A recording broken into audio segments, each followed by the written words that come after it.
سورۃ الفتح. تمہیدی باتیں میں پہلے عرض کر چکا ہوں. یہ سورہ مبارکہ نازل ہوئی ہے صلح حدیبیہ کے بعد. اس کی جو تاریخی پس منظر ہے صرف یہ چند جملے کفایت کریں گے. سن 5 میں غزوہ احزاب کے بعد یہ حضور نے صحابہ سے کہہ دیا تھا کہ اب قریش میں وہ دم نہیں رہا کہ اب دوبارہ وہ تم پر چڑھ کر آئیں اور حملہ کریں. لن تغزوکم قریش بعد عامکم ھذا ولکنکم تغزونہم. اب انیشیٹو تمہاری طرف سے ہوگا. وہ انیشیٹو حضور نے لیا ہے سن 6 میں. آپ نے عمرے کا احرام باندھا اور آپ کے ساتھ 1400 عام طور پر بیان ہوتا ہے لیکن بعض روایات میں 1800 صحابہ احرام باندھ کر چلے کہ ہم عمرہ کرنے جا رہے ہیں. یہ گویا کہ ایک ٹیسٹ تھا کہ اب قریش کرتے کیا ہے. آپ احرام کے لیے اپنی منزل بہ منزل کرتے ہوئے پہنچ گئے حدیبیہ تک, وہی جگہ جہاں پر کہ پھر صلح ہوئی. ادھر قریش کے لیے جو ہے ان کی جان پر بن گئی. پہلی بات تو یہ کہ ان کی روایات کے خلاف تھا کہ کوئی آئے عمرے کی نیت سے اور ان کو روک دے. یہ عرب کی روایت نہیں تھی. تو صحیح ہے کہ اب اگر آنے دیتے ہیں اور مسلمان دنگناتے ہوئے آئیں شہر کے اندر عمرہ کریں تو گویا کہ ان کی شکست ہو گئی. تو وہاں پر جو بھی ہوا تفصیلات کا تو موقع نہیں ہے. ایک طرف تو وہ تلے ہوئے تھے کہ جنگ کریں گے, اور جب حضرت عثمان کو حضور نے بھیجا ہے کچھ سلسلہ جنبانی کے لیے, وہاں ان کو روک لیا گیا. خبر مشہور ہو گئی کہ انہیں شہید کر دیا گیا. پھر حضور نے بیعت لی. وہ بیعت علی الموت کہلاتی ہے. بیعت علی لا نفر یا بیعت علی الموت, اور اس کا نام ہے بیعت رضوان. ایک درخت کے نیچے آپ تشریف فرما ہوئے اور سب نے آ کر آپ سے بیعت کی کہ اب یہاں جانے دے دیں گے اپنی, سب ہم یہاں پر مرنے کے لیے تیار ہیں, جانے قربان کر دیں گے, یہاں سے واپس نہیں جائیں گے.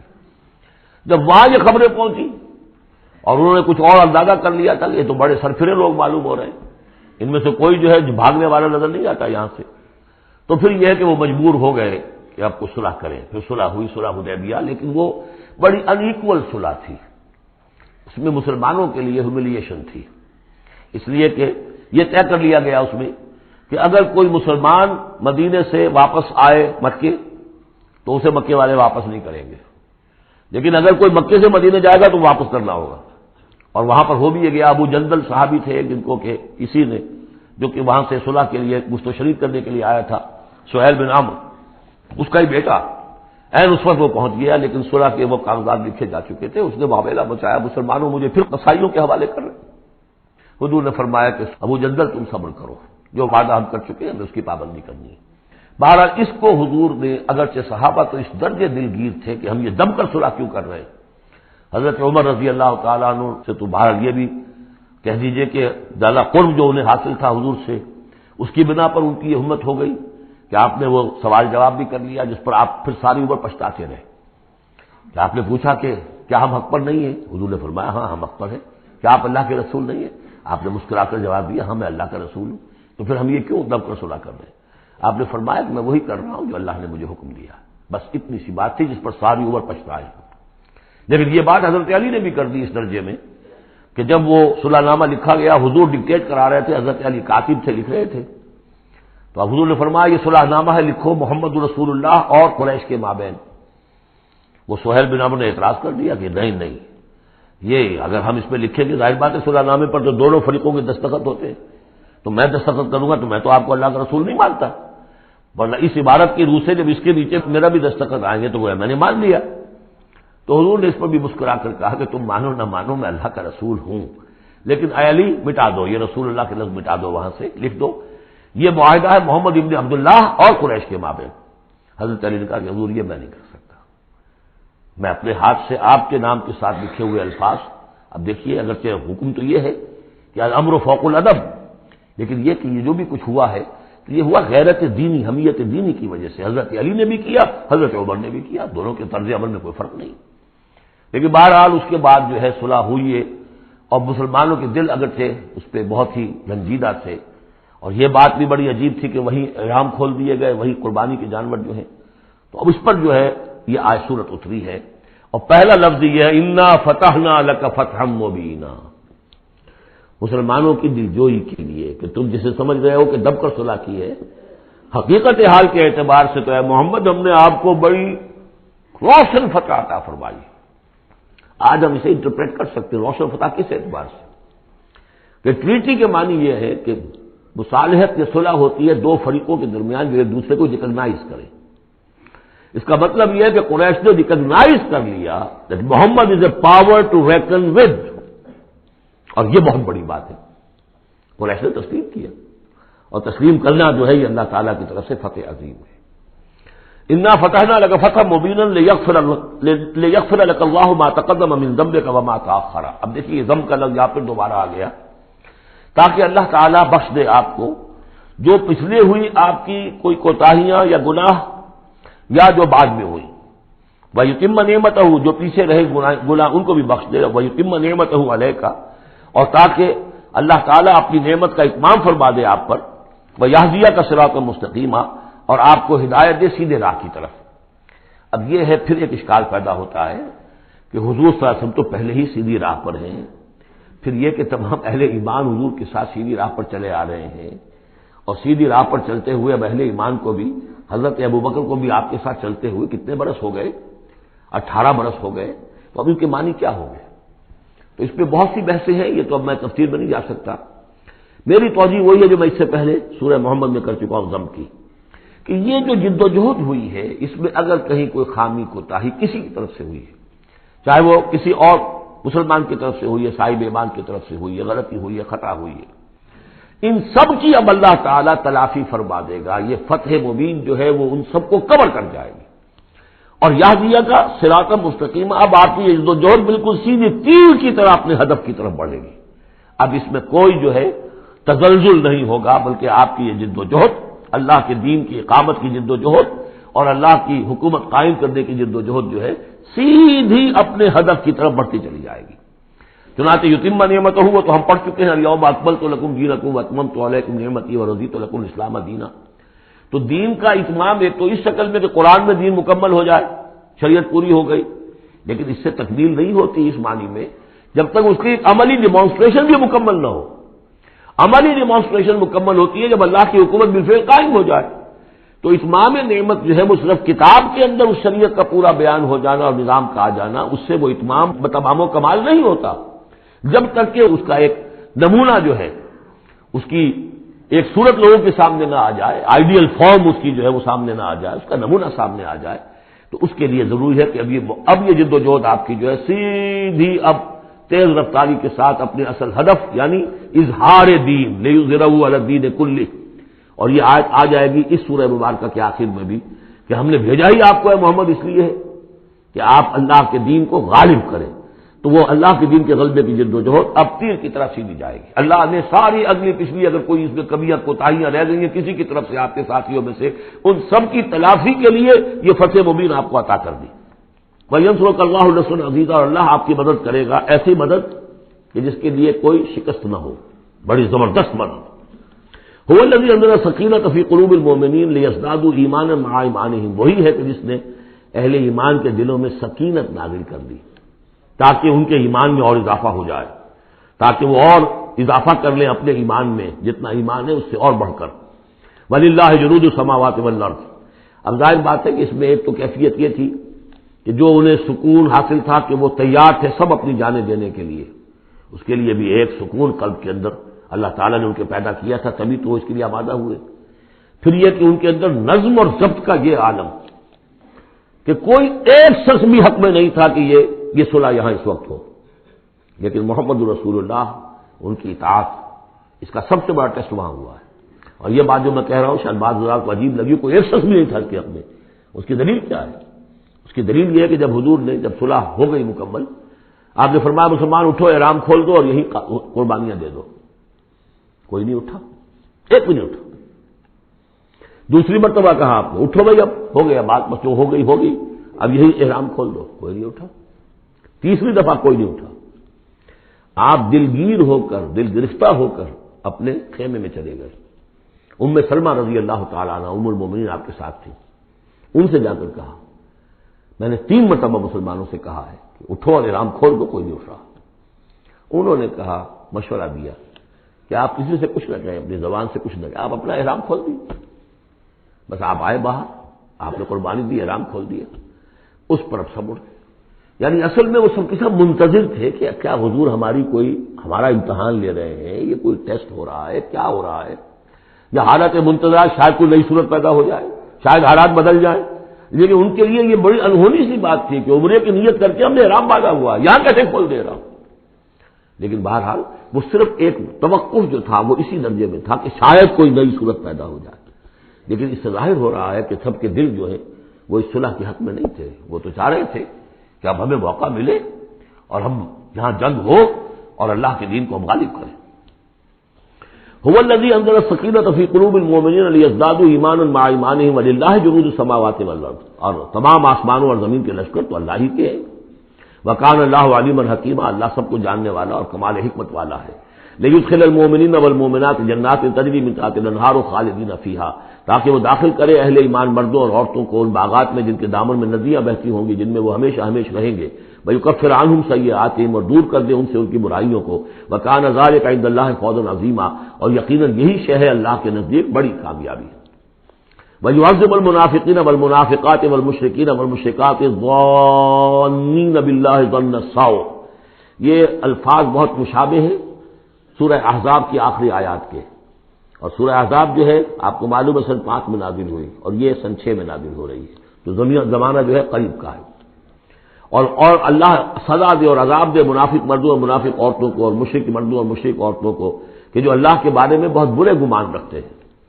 علیہم دائرۃ السوء، اصل میں تو ان کے اوپر ہے مسلط برائی کا دائرہ۔ وغضب اللہ علیہم، اور اللہ غضبناک ہوا ہے ان پر۔ ولعنہم، اللہ نے ان پر لعنت فرمائی ہے۔ وعد لہم جہنم، اور ان کے لیے تیار کیا ہوا جہنم کو، وساعت مصیرا، اور وہ بہت بری جگہ ہے لوٹنے کی۔ وللہ جنود السماوات والارض، آسمانوں اور زمین کے لشکر کل کے کل اللہ ہی کے اختیار میں ہے۔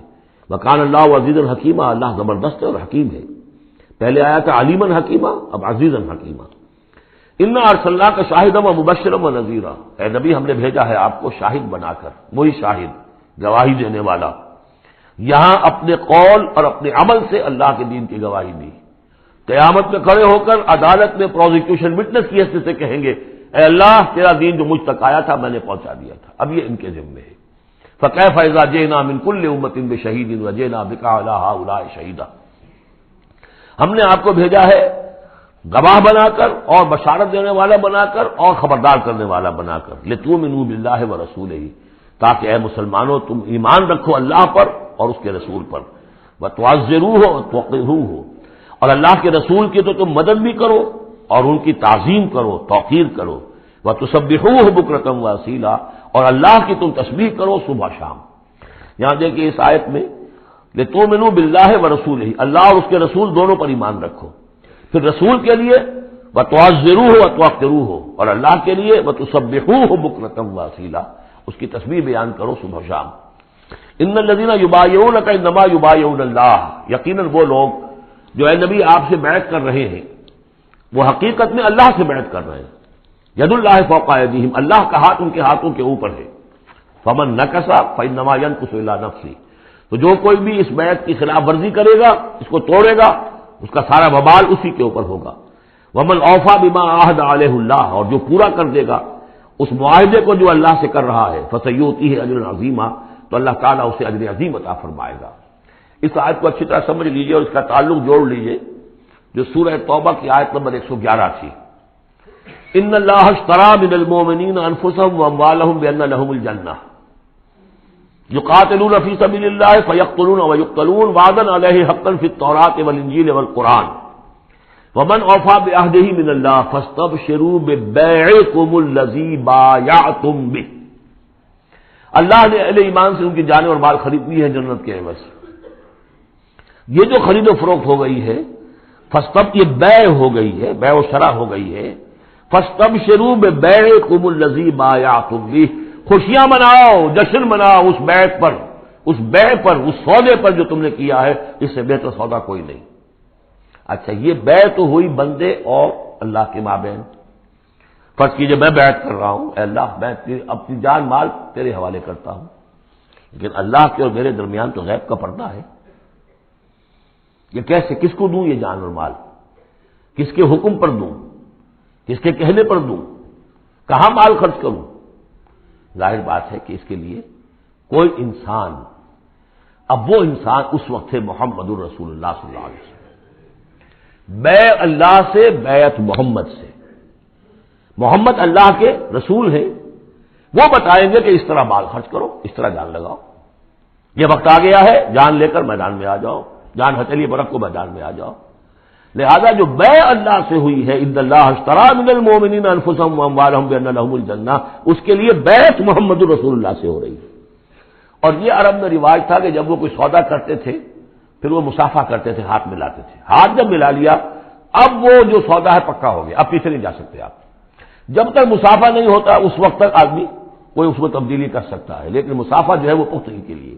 لہذا یہ بیعت اب محمد رسول اللہ سے ہو رہی ہے کہ ہم نے جو جان اور اپنی مال جو اللہ کے حوالے کی ہے اسے ہم خرچ کریں گے آپ کے کہنے کے مطابق، جو آپ حکم دیں گے، آپ کی مرضی ہے، آپ ہم سے جب چاہیں یہ جان اور مال حاصل ہے، جب چاہیں وصول فرما لیں۔ یہ بیعت ہے جو ہوئی ہے محمد رسول اللہ سے۔ اچھا، اس میں جو یہ فرمایا کیونکہ یہ تین فریق ہو گئے، اللہ، بیعت کرنے والا اور جس کے ہاتھ پر بیعت کی گئی، لہذا یہ ٹرائی پارٹائٹ ایگریمنٹ ہے، تین فریق ہیں اس کے۔ ایک وہ ہے حضور کا ہاتھ جس پر بیعت کرنے والے کا ہاتھ آ گیا، اللہ نے فرمایا تیسرا ہاتھ بھی ہے، وہ تمہیں نظر نہیں آ رہا، ید اللہ فوق ایدیہم، اللہ کا ہاتھ ان کے ہاتھوں کے اوپر ہے۔ تو یہ تین ہاتھ ہیں در حقیقت اس بیعت کے اندر، اس بیعت کے اندر۔ ان الذین یبایعونک انما یبایعون اللہ، اصل میں تو بیعت، اور بیعت جو ہو رہی ہے تو اللہ سے ہو رہی ہے۔ فاستبشروا ببیعکم الذی بایعتم بہ، باب مفاعلہ کے اندر بھی وہ آ گیا، تم نے جو باہمی یہ کیا ہے بیع و شراء کا معاملہ، اس کو خوشیاں مناؤ، وہی باب مفاعلہ ہے، وہ یبایعونک، ان الذین یبایعونک، اے نبی جو آپ سے یہ بیعت کر رہے ہیں، انما یبایعون اللہ، وہ اللہ سے بیعت کر رہے ہیں۔ ید اللہ فوق ایدیہم، اللہ کا ہاتھ ان کے ہاتھوں کے اوپر ہے۔ فمن نکث فانما ینکث علی نفسہ، تو جو کوئی بھی اب اس سے روگردانی کرے گا، اسے توڑے گا، اس کی خلاف ورزی کرے گا، اس کا وبال اسی پر آئے گا، آپ پر اس کا کوئی الزام نہیں۔ ومن اوفی بما عہد علیہ اللہ فسیؤتی اجرا عظیما، اور جو بھی پورا کر دے گا جس کا کہ اس نے وعدہ اللہ سے کیا ہے، یہ معاہدہ اللہ سے ہوا جان اور مال کا۔ اسی لیے سورہ احزاب میں آپ نے پڑھا تھا نا، من المؤمنین رجال صدقوا ما عہدوا اللہ علیہ ومنہم من قضی نحبہ ومنہم من ینتظر، اہل ایمان میں وہ جوان مرد ہیں جنہوں نے اپنا جو عہد کیا تھا اللہ سے وہ پورا کر دکھایا، سچا کر دیا۔ ان میں سے وہ بھی ہیں جو اپنی نظر پیش کر چکے، اور وہ بھی ہے جو باقی منتظر ہیں ابھی کہ کب ہماری باری آئے۔ وبال دوش ہے سر جان ناتواں پہ مگر لگا رکھا ہے تیرے خنجر و ثنا کے لیے، اے اللہ ہم لیے پھر رہے اس سر کو کہ کب تیری راہ میں کٹے اور ہم فارغ ہو جائیں، سمک دوش ہو جائیں، ہمارے کندھے سمک ہو جائیں، ہلکے ہو جائیں، سمک دوش، کندھا ہلکا ہو جائے۔ یہ سر کا بوجھ ہم لگائے ہوئے ہیں اپنے سر پر کہ کب تیری طرف سے حکم آئے ہم نے اپنے سر کٹوائیں اور ہم فارغ ہوں۔ اب اسی کو سمجھ لیجیے کہ حضور کے بعد یہ بیعت کس سے ہوگی؟ جو بھی کوئی داعی اللہ اب کھڑا ہو اللہ کے نام کے، نبی تو نہیں ہوگا، ہوگا امتی، اطاعت اس کی ہوگی، اللہ اور اس کے رسول کی اطاعت کے نیچے نیچے اس کے دائرے کے اندر، مستقل بذات اطاعت اس کی نہیں ہوگی۔ لیکن یہ کہ بہرحال اب بھی ضرورت ہوگی کہ کوئی جماعت ہو، کوئی جمعیت ہو، کوئی طاقت ہو، ایک فرد سے جو ہے اکیلا چنا بھاڑ نہیں پھوڑ سکتا۔ دین کو غالب کرنے کی جد و جہد، عقیم الدین جو ہم پڑھائے ہیں، یہ پورا سلسلہ جو ہے مکی صورتوں کا جو ان مدنی صورتوں کے ساتھ منسلک ہے، توحید عملی، اقامت دین، اور جو اس صورت کے اندر آ جائے گا لیظہرہ علی الدین کلہ، اس کے لیے جماعت چاہیے، جمعیت چاہیے۔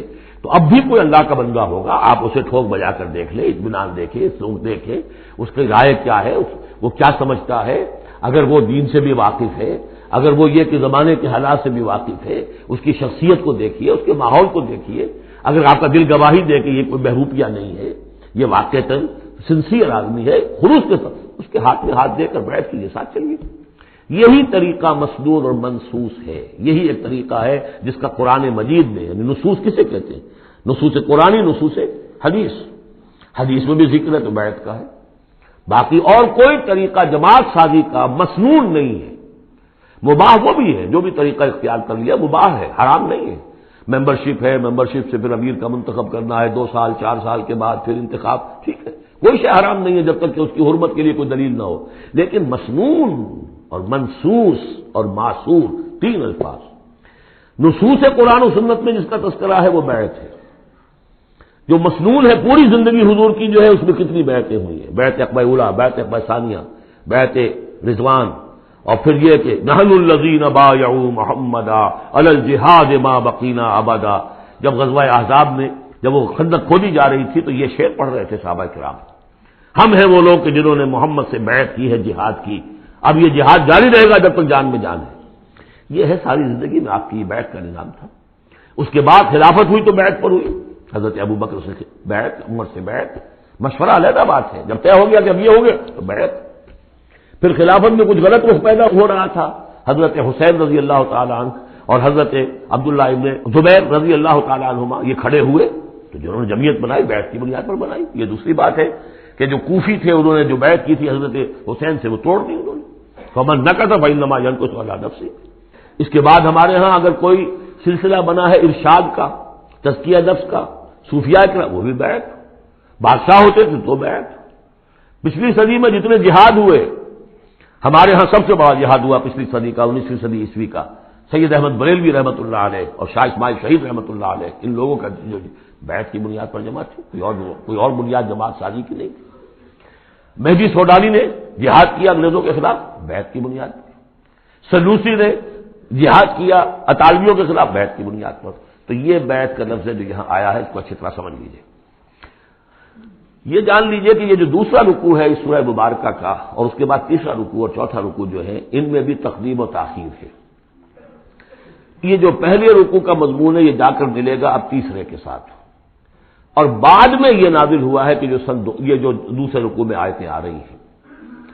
سیقول لک المخلفون من الاعراب شغلتنا اموالنا واہلونا. جب حضور واپس پہنچ گئے اور یہ غزوہ جو بیعت رضوان ہو گئی اور پھر صلح حدیبیہ ہو گئی، پھر آپ واپس پہنچے تو جاتے ہوئے گویا کہ ان سے کہا جا رہا ہے حضور سے، جیسے کہ غزوہ تبوک سے واپسی پر جو آیات نازل ہوئی وہ ہم سورہ توبہ میں پڑھ چکے ہیں. ان قریب کہیں گے وہ لوگ کہ جو پیچھے رہ جانے والے تھے، من الاعراب، اعراب میں سے، شغلتنا اموالنا واہلونا. حضور نے عام اعلان کروایا تھا، فرض نہیں تھا، سب کے لیے لازم نہیں تھا. عمرے کے لیے چلنے کے لیے کہا تھا چلے، جتنے لوگ چل سکتے ہو چلے. تو اب آئیں گے یہ وہ اعراب جو ہے بادیہ نشین، اور وہ کہیں گے حضور ہم مشغول رہے اپنے اموال میں، اپنے ڈھور ڈنگر کی دیکھ بھال میں، اپنے اہل و عیال میں، ہم آپ کے ساتھ نہیں جا سکے، فاستغفر لنا، تو ہمارے لیے استغفار کیجیے. یقولون بألسنتہم ما لیس فی قلوبہم. یہ لوگ اپنے منہ سے وہ کچھ کہہ رہے ہیں اپنی زبانوں سے، ان کے دلوں میں نہیں ہے، دلوں میں کچھ اور ہے. یہ منافقوں کا تذکرہ ہو رہا ہے اعراب میں سے. قل فمن یملک لکم من اللہ شیئا ان اراد بکم ضرا او اراد بکم نفعا. ان سے کہیے کہ اگر اللہ تعالیٰ نے تمہارے لیے کوئی بھی اگر ضرر کا فیصلہ کیا تھا تو، اور اگر خیر کا فیصلہ کیا تھا تو کون سی چیز روک سکتی ہے؟ من یملک لکم من اللہ شیئا، کون ہے وہ کہ جو اختیار رکھتا ہو تمہارے بارے میں اللہ کی طرف سے کچھ بھی، اگر اس نے ارادہ کیا ہو ضرر کا. یعنی اگر کوئی خرابی ہونی تھی تو کیا تمہارے یہاں ہونے کی وجہ سے رک جانی تھی؟ یا اگر خیر کوئی آنا تھا تو تمہاری غیر موجودگی میں نہیں آ سکتا تھا؟ یعنی پیچھے رہ جانا کیا معنی دار، کیوں رہ گئے؟ اگر کوئی خیر آنا تھا وہ تمہاری غیر موجودگی میں بھی آ سکتا ہے، کوئی شر آنا تھا وہ تمہاری موجودگی میں بھی آ سکتا ہے. تو جب تمہاری موجودگی اور ناموجودگی اللہ کے اعتبار سے تو بالکل برابر ہے، تو تمہارا یہ بہانہ تراشنا جو ہے یہ صحیح نہیں ہے. بل کان اللہ بما تعملون خبیرا، بلکہ تم جو کچھ کرتے رہے ہو اللہ اس سے باخبر ہے. وہ کیا ہے؟ اب ان کے دل کی بات اللہ تعالیٰ، ان کے دل میں جو چور تھا. بل ظننتم، تمہیں یہ گمان ہو گیا تھا، ان لن ينقلب الرسول والمؤمنون الى اهلهم ابدا. ان کو یہ گمان ہوا کہ ان کا تو معلوم ہوتا ہے کہ واقعتاً کوئی دماغ خراب ہو گیا مسلمانوں کا، قریش پر چڑھائی کر کے جا رہے ہیں. قریش، یہ تو سمجھیے کہ ان کے لیے ابھی تک عرب میں جو ان کی حیثیت تھی قریش کی، وہ سمجھتے تھے کہ اب تو یہ موت کے منہ میں جا رہے ہیں، اب یہ واپس ان میں سے کوئی آنے والا نہیں ہے. بل ظننتم، تم نے یہ گمان کیا تھا، ان لن ينقلب الرسول والمؤمنون الى اهلهم ابدا، کہ اب واپس آئیں گے ہی نہیں رسول اور اہل ایمان اپنے گھر والوں کی طرف. وزین ذلک فی قلوبکم، اور یہ تمہارے دلوں میں کھبا دی گئی بات. وظننتم ظن السوء، اور تم نے بہت برا گمان کیا. وکنتم قوما بورا، اور تم ہو ہی تباہ ہونے والے لوگ. یہ منافقین اعراب کا تذکرہ. اور یہ کب ہو رہا ہے؟ سن 6 میں. سن 2 کے اندر جو معاملہ تھا وہ بھی ہم دیکھ چکے ہیں، وہ جو سورہ محمد کے اندر آیا معاملہ، جبکہ ابھی یہ مرحلہ شروع ہو رہا تھا، ابھی قتال کا سلسلہ شروع ہونے والا تھا. اس وقت بھی ان کے دلوں میں صلح جوئی، امن سے کام کرو، صلح سے کام کرو، یہ خام کا جو ہے یہ اس طرح کی مہم جوئی مناسب نہیں ہے. اس وقت ان کا یہ خیال تھا. وَمَن لَّمْ يُؤْمِن بِاللَّهِ وَرَسُولِهِ فَإِنَّا أَعْتَدْنَا لِلْكَافِرِينَ سَعِيرًا. اور جو کوئی اللہ اور اس کے رسول پر ایمان نہ رکھے تو اللہ تعالیٰ نے ایسے کافروں کے لیے تو جہنم تیار کر رکھی ہے. وَلِلَّهِ مُلْكُ السَّمَاوَاتِ وَالْأَرْضِ يَغْفِرُ لِمَن يَشَاءُ. اور اللہ آسمان اور زمین کی بادشاہی اللہ ہی کے لیے ہے، وہ بخشتا ہے جس کو چاہتا ہے، وہ یعذب من یشاء، اور عذاب دے گا جس کو چاہے گا، وکان اللہ غفور الرحیم، اور اللہ تعالیٰ غفور الرحیم ہے۔ سیقول المخلفون اذا انطلقتم الى مغانم لتاخذوها، اب یہ نوٹ کر لیجئے تاریخی اعتبار سے کہ اس کے فوراً بعد جو ہے اگلے ہی سال حضور نے، اب جب کہ قریش سے صلح ہو گئی تو آپ یکسو ہو گئے، ادھر سے کوئی حملہ اب نہیں ہوگا، تو آپ نے اپنی پوری طاقت لے کر خیبر پر حملہ کیا، جو گڑھ بن گیا تھا یہودیوں کا، جو بنو قینقاع اور بنو نذیر نکالے گئے تھے، جا کے وہیں آباد ہو گئے تھے، پہلے سے بھی وہاں پر وہ بڑا گڑھ تھا، ان کے بڑے قلعے تھے، بڑے یعنی فورٹیفائڈ، اور وہاں پر سارا وہ اب حضور نے ان کی جو ہے سرکوبی کی۔ جب حضور خیبر کی طرف جا رہے تھے، اب ان کا ہم بھی چلتے ہیں آپ کے ساتھ، اس لیے انہیں یقین تھا کہ فتح ہوگی اور مال غنیمت آتا آئے گا۔ سیقول المخلفون اذا انطلقتم الى مغانم، اور اے مسلمانوں جب تم اب جاؤ گے غنیمت حاصل کرنے کے لیے، یعنی اب جو غزوہ خیبر کی طرف جو پیش قدمی کرو گے، تو یہی لوگ جو پہلے پیچھے رہ گئے تھے وہ یہ کہیں گے ضرور نہ نتبعکم، ہم بھی آپ کے ساتھ چلیں، اجازت دیجیے۔ یریدون ان یبدلوا کلام اللہ، یہ اللہ کے کلام کو بدل دینا چاہتے ہیں۔ وہ اللہ کا کلام اگلے رکوع میں آ رہا ہے کہ ان کے بارے میں طے کر دیا گیا تھا کہ جو لوگ اس صلح حدیبیہ کے موقع پر نہیں گئے ہیں ساتھ حضور کے، اب ان کو کسی بھی دوسری نیکسٹ جنگ کے اندر شمولیت کی اجازت نہیں ہوگی۔ وہ آگے آ رہا ہے، اس لیے اس کے سمجھنے میں تھوڑی سی دقت ہوتی ہے، لیکن سمجھ لیجئے کہ وہ آگے ہے، اسی لیے تقدیم و تاخیر کی میں نے بات آپ سے کی تھی۔ یریدون ان یبدلوا کلام اللہ، یہ چاہتے ہیں کہ اللہ کے کلام کو تبدیل کر دیں، اللہ کے حکم کو بدل دیں۔ قل لن تتبعونا، کہہ دیجئے کہ نہیں اب تم ہمارے ساتھ نہیں جاؤ گے، کذالکم قال اللہ من قبل، یہ بات اللہ تعالیٰ پہلے ہی کہہ چکا ہے پہلے، اور اس صورت میں آ رہا ہے ذرا بعد میں۔ فسیقولون بل تحسدوننا، وہ کہیں گے یہ تو آپ لوگ حسد کر رہے ہیں ہم سے، آپ ہمیں ساتھ میں لے جانا چاہتے ہیں جبکہ ہمیں اندازہ ہے کہ وہاں پہ غنیمتیں ملیں گی۔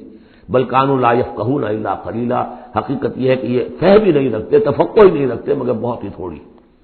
قل للمخلفین من الاعراب، یہ جو لوگ رہ گئے تھے پیچھے، یہ بدو لوگ، ان سے کہہ دیجئے ستدعون الی قوم اولی باس شدید، ان قریب پھر تمہیں بلایا جائے گا ایک ایسی قوم کی طرف، ایسے قوم کے مقابلے کی طرف جو بڑی طاقت والی ہوگی، تو قاتلونہم او یسلمون، یا تم ان سے قتال کرو گے یا وہ مسلمان ہوں گے اور یا وہ اطاعت قبول کریں گے۔ اس سے ہے اشارہ در حقیقت جو نیا سلسلہ جنگوں کا شروع ہونے والا تھا، اور وہ تھا سلطنت روما کے خلاف غزوہ موتا۔ اب اندرون ملک عرب کا معاملہ جو تھا وہ ختم ہوا، اب تو اصل جو معاملہ پیش آنا ہے وہ انقلاب محمدی کا بین الاقوامی مرحلہ ہے، تصدیر الانقلاب، انقلاب کو اب آگے ایکسپورٹ کرنا ہے، اور اب ٹکراؤ ہونے والا ہے جس کی پیشگی خبر دی جا رہی ہے سلطنت روما کے ساتھ، جہاں سٹینڈنگ آرمیز تھی لاکھوں کی، جو رومن لیجنز مشہور ہیں تاریخ کے اندر، غرق آہن اور ٹرینڈ۔ تو تمہیں بلایا جائے گا اس وقت، پھر تمہیں ایک موقع دے دیا جائے گا، ستدعون الی قوم اولی باس شدید تقاتلونہم او یسلمون، اور یہ اصل میں تین چیزیں آ گئی وہی کہ اب جو بھی اس عرب سے باہر جو معاملہ ہوا ہے، یا تو وہ اسلام لے آئے یا وہ اطاعت قبول کر لیں، یہ دونوں یسلمون میں شکلیں ہو جائیں گی، اطاعت قبول کر لیں یا اسلام لے آئیں، یا پھر جنگ ہوگی۔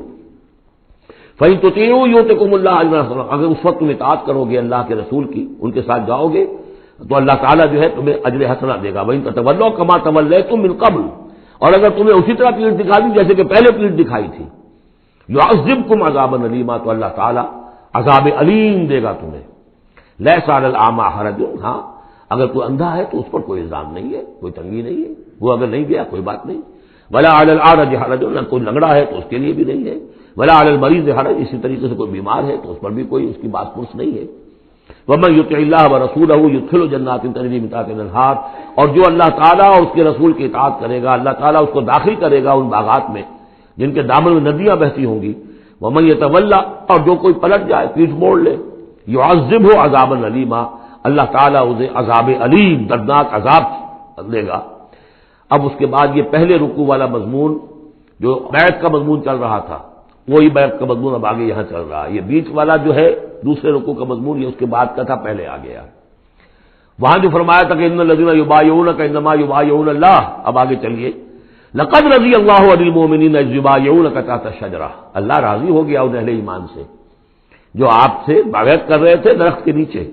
فعلم ما فی قلوبہم، تو اللہ تعالیٰ کے علم میں ہے جو کچھ ان کے دلوں میں تھا، اور اس وقت ذوق شہادت اور جوش جہاد تھا، ابھی وہ صلح کی بات تو ہوئی نہیں، وہ تو بیعت کر کے بولنے کی بات ہوئی ہے۔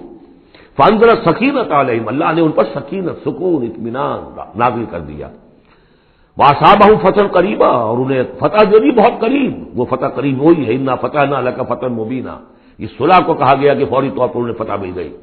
ومغانم کثیرۃ یاخذونھا، اور بہت سی غنیمتیں ہیں جو وہ اور جو لیں گے، حاصل کریں گے۔ وکان اللہ عزیزا حکیما، اور اللہ تعالیٰ زبردست ہے، حکمت والا۔ وعدکم اللہ مغانم کثیرۃ تاخذونھا، اے مسلمانوں اللہ کا تم سے وعدہ ہے، بہت سی غنیمتیں تمہیں ملیں گی۔ فعجل لکم ہذہ، تو یہ تو تمہیں نقد دے دی ہے، فوری طور پر دے دی ہے یہ فتح جو تمہیں مل گئی ہے۔ وکف ایدی الناس عنکم، اور اللہ تعالیٰ نے روک لیا لوگوں کے ہاتھوں کو تم سے، لتکون آیۃ للمؤمنین، تاکہ یہ اہل ایمان کے لیے ایک نشانی بن جائے۔ وَيَهْدِيَكُمْ صِرَاطًا مُسْتَقِيمًا، اور اللہ تعالیٰ تمہاری رہنمائی فرمائے سیدھے راستے کی طرف، یعنی اب تمہاری جد و جہد جو ہے وہ تیر کی طرف سیدھی کامیابی کے آخری مراحل تک پہنچ جائے۔ وعدکم اللہ مغانم کثیرۃ تاخذونھا، اللہ تعالیٰ نے اے مسلمانوں تم سے وعدہ کیا ہے بہت سی غنیمتوں کا جو تمہیں حاصل ہوں گی۔ فعجل لکم ہذہ، تو یہ تو اللہ نے فوری طور پر تمہیں عطا کر دی ہے، یعنی یہ فتح مبین۔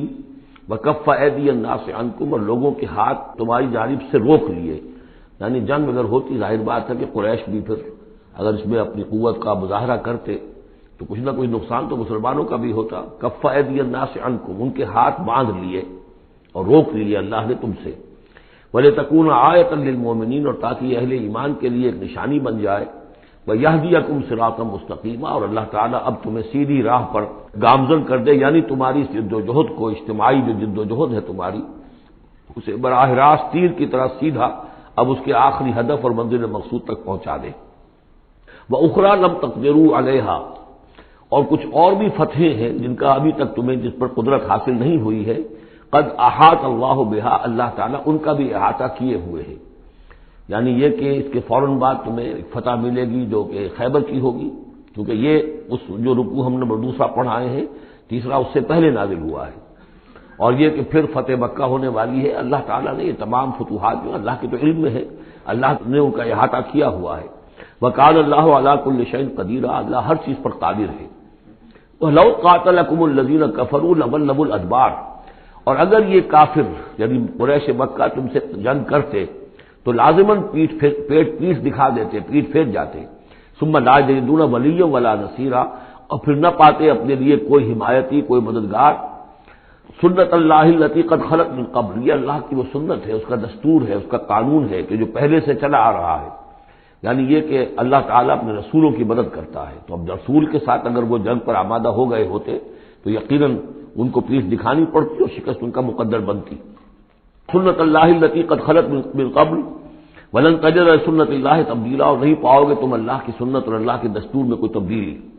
وَهُوَ الَّذِي كَفَّ أَيْدِيَهُمْ عَنْكُمْ وَأَيْدِيَكُمْ عَنْهُمْ بِبَطْنِ مَكَّةَ، وہی ہے جس نے روک لیے ان کے ہاتھ تمہاری طرف بڑھنے سے اور تمہارے ہاتھ ان کی طرف بڑھنے سے۔ بِبَطْنِ مَكَّةَ، بیچ شہر مکے کے، یعنی مکے کی وادی میں اور مکے کے شہر میں اگر یہ جنگ ہوتی اور یہ خون ریزی ہوتی، من بعد ان اسفرکم علیہم، اور یہ اللہ نے روک دیا اس کے بعد کہ اللہ نے تمہیں ان پر فتح دے دی تھی، یعنی کہ واقعتاً دل میں قریش شکست کھا چکے تھے، وہ سمجھ گئے تھے کہ ہمارے لیے مقابلہ ممکن نہیں ہے، ورنہ وہ صلح کبھی نہ کرتے۔ ان کے لیے تو یہ چیز گویا کہ بڑی موت سے بھی بڑھ کر جو تھی، بھاری تھی، کہ مسلمان جو ہے ان کے ساتھ ہم صلح کریں، انہیں تسلیم کر لیں، اور پھر یہ بھی طے کریں کہ اگلے سال آپ آئیے اور ہم 3 دن کے لیے یہ پورا مکہ خالی کر دیں گے، آپ یہاں جس طرح چاہے عمرہ کریں۔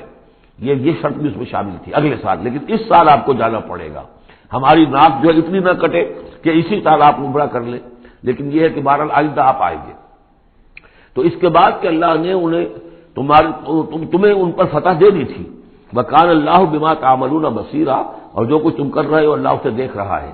هُمُ الَّذِينَ كَفَرُوا وَصَدُّوكُمْ عَنِ الْمَسْجِدِ الْحَرَامِ، وہی لوگ ہیں، یعنی ان کے جرائم کا تذکرہ ہو رہا ہے جنہوں نے کفر کیا تو اور تمہیں روکے رکھا مسجد حرام تک جانے سے۔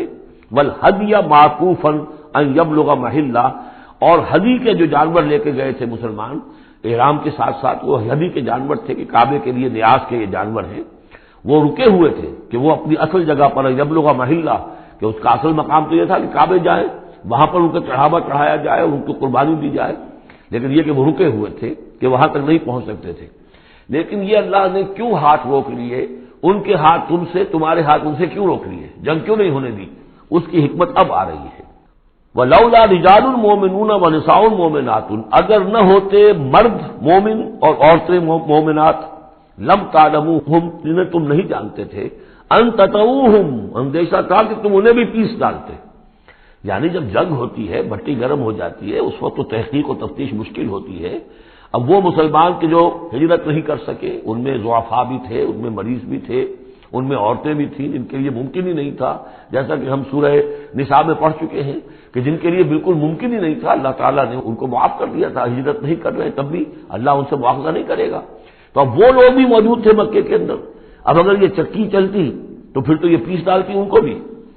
وَلَوْلَا رِجَالٌ مُؤْمِنُونَ وَنِسَاءٌ مُؤْمِنَاتٌ لَمْ تَعْلَمُوهُمْ أَن تَطْئُوهُمْ، تم جانتے ہی نہیں تھے، ہو سکتا ہے کہ تم انہیں بھی کچل دیتے، فَتُصِيبَكُم مِّنْهُمْ مَعَرَّةٌ، اور ان کے معاملے میں پھر تم پر ایک الزام آ جاتا، بغیر علم، اس کے بغیر کہ تمہیں کوئی علم ہو، تمہاری بے خبری میں تم پر الزام آتا کہ ان اہل ایمان نے آ کر اپنے اہل ایمان ساتھیوں کو بھی قتل کر دیا۔ لِيُدْخِلَ اللَّهُ فِي رَحْمَتِهِ، اللہ نے اسی لیے روک دیا اس جنگ کو اس وقت اور تمہیں فتح دے دی صلح کی شکل میں، تاکہ اللہ تعالیٰ داخل کرے اللہ تعالیٰ اپنی رحمت میں جس کو چاہے۔ لو تزینوا لعذبنا الذین کفروا منهم عذابا الیما، اگر وہ علیحدہ ہو چکے ہوتے، یعنی مسلمان اہل ایمان مرد اور عورتیں جو ہیں جو ابھی تک مقیم ہیں یہاں پر، اگر وہ یہاں سے نکل چکے ہوتے، علیحدہ ہو چکے ہوتے، تو پھر باقی یہاں صرف کفار رہ گئے ہوتے، تو ہم اسی وقت لعذبنا الذین کفروا منهم عذابا الیما، تو ان کافروں کو ہم ابھی وہ بدترین عذاب کا مزہ چکھا دیتے۔ اس جعل الذین کفروا فی قلوبہم الحمیۃ حمیۃ الجاہلیہ، جب کافروں نے اپنے دلوں کے اندر ایک حمیت جو ہے، ایک بڑی غیرت اور حمیت کا معاملہ، لیکن وہ حمیت جاہلی تھی کہ ہم لوگ، اور کیسے ممکن ہے کہ ہم انہیں یہاں پر عمرہ کرنے دیں، یہ لوگ کہ جو بے دین ہو گئے، ان کے اعتبار سے تو بے دین تھے، جو ہم اپنے آبا و اجداد کے دین کو چھوڑ گئے، تو وہ جو نسل پرستی اور قوم پرستی ان میں تھی، اور آبا پرستی تھی، اور اپنی روایت پرستی تھی، اس کے بنا پر حمیت جاہلیت ان کے دلوں کے اندر اتنی کوٹ کوٹ کر بھری ہوئی تھی۔ اس جعل الذین کفروا فی قلوبہم الحمیۃ حمیۃ الجاہلیہ، انہوں نے حمیت جاہلی کو اپنے دلوں کے اندر راسخ کر لیا تھا۔ فانزل اللہ سکینتہ علی رسولہ وعلی المؤمنین، تو اللہ تعالیٰ نے اپنی طرف سے سکون نازل فرما دیا اپنے رسول پر صلی اللہ علیہ وسلم اور اہل ایمان پر، وَأَلْزَمَهُمْ كَلِمَةَ التَّقْوَىٰ، اور اللہ تعالیٰ نے ان پر لازم کر دیا تقویٰ کی بات کو، یعنی اللہ تعالیٰ نے تقویٰ کو ان پر لازم کر دیا، وَكَانُوا أَحَقَّ بِهَا، یقیناً وہ تقویٰ کے زیادہ حقدار بھی ہیں، وَأَهْلَهَا، اور واقعتاً تقویٰ کے اہل ہیں، ان کے اندر تقویٰ موجود ہے، وَكَانَ اللَّهُ بِكُلِّ شَيْءٍ عَلِيمًا، اور یقیناً اللہ تعالیٰ ہر چیز کا علم رکھتا ہے۔ لَقَدْ صَدَقَ اللَّهُ رَسُولَهُ الرُّؤْيَا بِالْحَقِّ، اب ایک شبہ کا ازالہ ہو رہا ہے کہ کچھ لوگوں کو یہ خیال پیدا ہوا ہوگا کہ رسول کا تو خواب بھی سچا ہوتا ہے اور وہی کے درجے میں ہے، حضور نے ہمیں فرمایا تھا کہ میں نے خواب دیکھا کہ ہم عمرہ کر رہے ہیں تو چلو، اور یہاں ہم عمرہ نہیں کر سکے تو رسول کا خواب جھوٹا ہو گیا۔ یہ اگر شک کسی کے دل میں پیدا ہوا تو اس کو ظاہر کر رہے ہیں کہ رسول کا خواب جھوٹا نہیں ہوا، یعنی یہ کہ اس میں جب حضور سے پوچھا بھی گیا آپ نے تو فرمایا تھا کہ ہم عمرہ کریں گے، تو آپ نے فرمایا تھا یہ میں نے کب کہا تھا کہ اسی سال ضرور کریں گے، عمرہ کریں گے، چنانچہ اگلے سال وہ عمرہ ہوا۔ سن 7 میں اسے عمرہ قضا کہتے ہیں، جو صلح حدیبیہ میں طے ہو گیا تھا کہ اگلے سال آپ آئیے عمرہ کیجیے، یہ عمرہ چونکہ رہ گیا تھا درمیان میں ہی بند ہو گیا، تو عمرہ قضا، اس عمرے کی قضا اگلے سال جو ہے سن 7 میں آپ نے دی، اور 3 دن تک قریش نے مکے کو خالی کر دیا، پہاڑوں پر چڑھ گئے، اور مسلمان 3 دن تک مکے کے اندر مقیم رہے، انہوں نے اپنے اطمینان سے عمرہ ادا کیا۔ تو فرمایا لقد صدق اللہ رسولہ الرؤیا بالحق، اللہ نے بالکل سچا دکھایا خواب اپنے رسول کو، اس میں قطعاً کسی جھوٹ کا شائبہ نہیں۔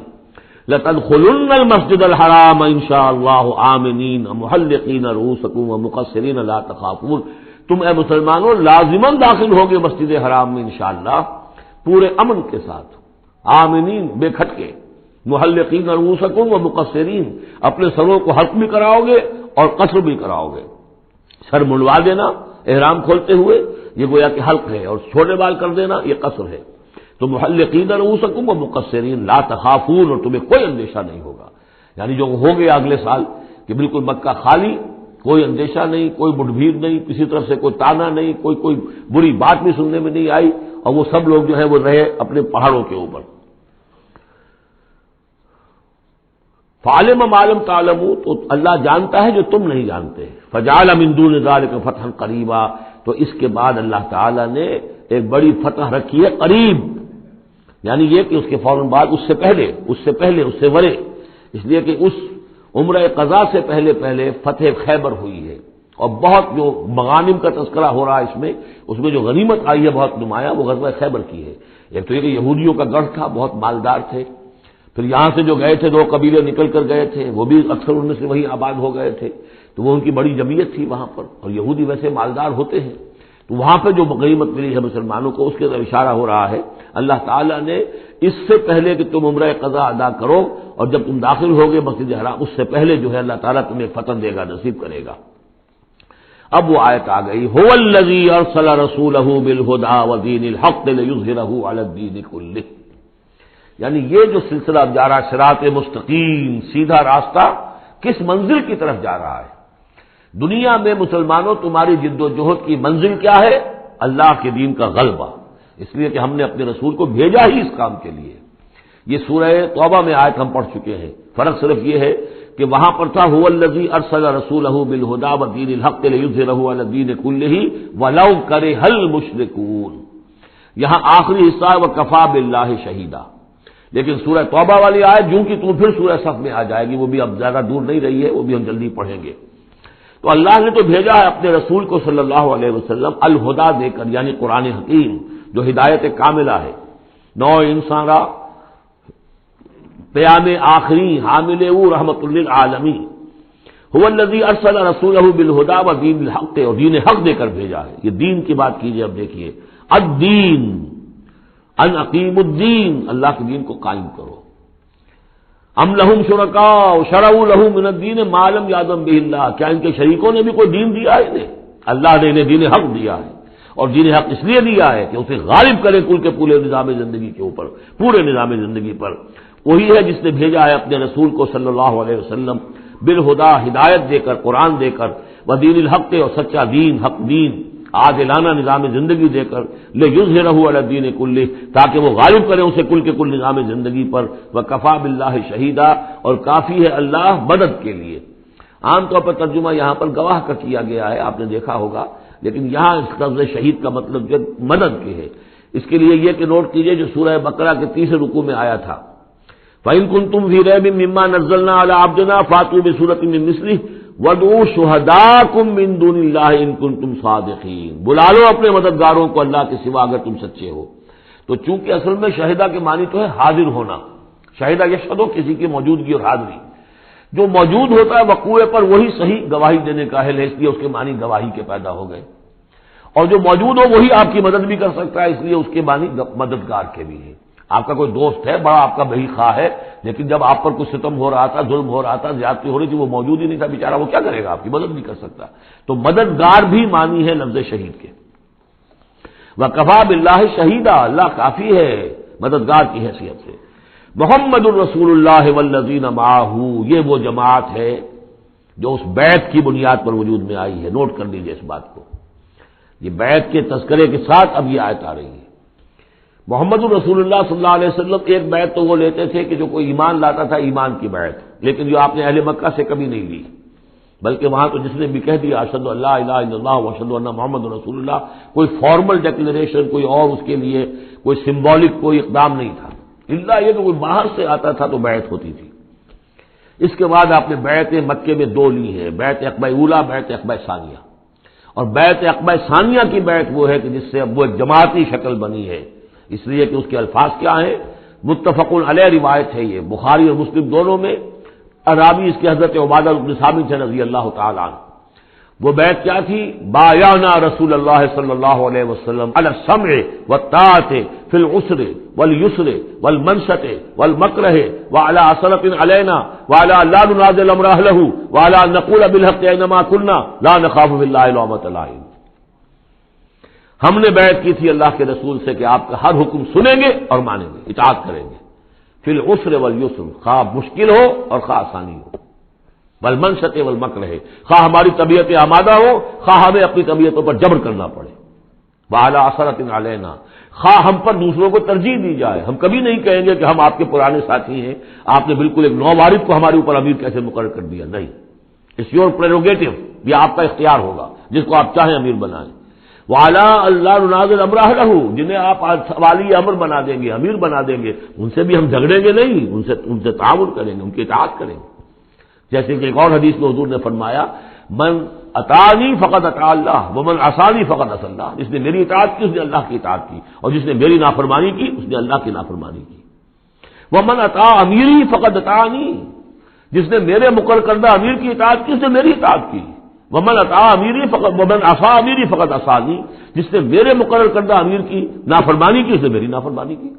اب ظاہر بات ہے جب جماعتی زندگی ہوتی ہے تو ایک ہی امیر نہیں ہوتا، اب ایک فوج ہے، ایک سپہ سالار ہے، لیکن اور چھوٹے چھوٹے جو اس کے حصے ہیں، میمنہ پر کوئی اور ہے، میسرہ پر کوئی اور ہے، اب قلب پر کوئی اور ہے، چھوٹے چھوٹے کمانڈرز بھی تو ہیں، چھوٹی سی کمپنی ہے، پلاٹون ہے، پھر بٹالین ہے، بٹالین سے اوپر پھر ریجیمنٹ ہے، ہر جگہ پر جو ہے اس کے جو آفیسرز موجود ہیں، جو کمانڈرز موجود ہیں، ان سب کا سلسلے وار سب و طاعت کا نظام اگر نہیں ہوگا تو وہ فوج کہاں ہوئی؟ اس طرح جماعت ہے، ایک پورے ملک کے اندر جماعت ہے، اس کا امیر ہے، تو اس کے کئی صوبائی اس کی شاخیں اس کے امیر ہیں، تو یہ تو نظام اس طرح چلے گا۔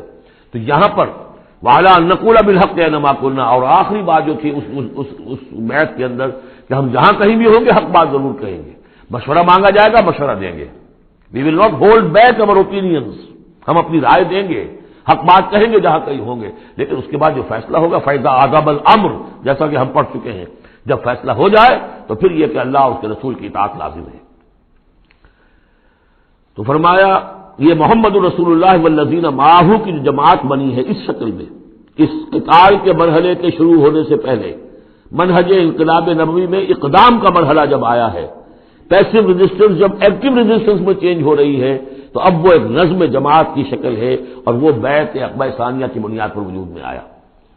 محمد رسول اللہ والذین معہ اشداء علی الکفار رحماء بینہم، اللہ کے رسول، یہ اس میں دو طرح ترجمے اس کے کیے جاتے ہیں، محمد اللہ کے رسول ہیں، یہ ایک جملہ پورا ہو گیا، والذین معہ اشداء علی الکفار رحماء بینہم، اور جو ان کے ساتھ ہیں وہ کافروں پر بہت بھاری ہے اور آپس میں بہت رحم دل ہے۔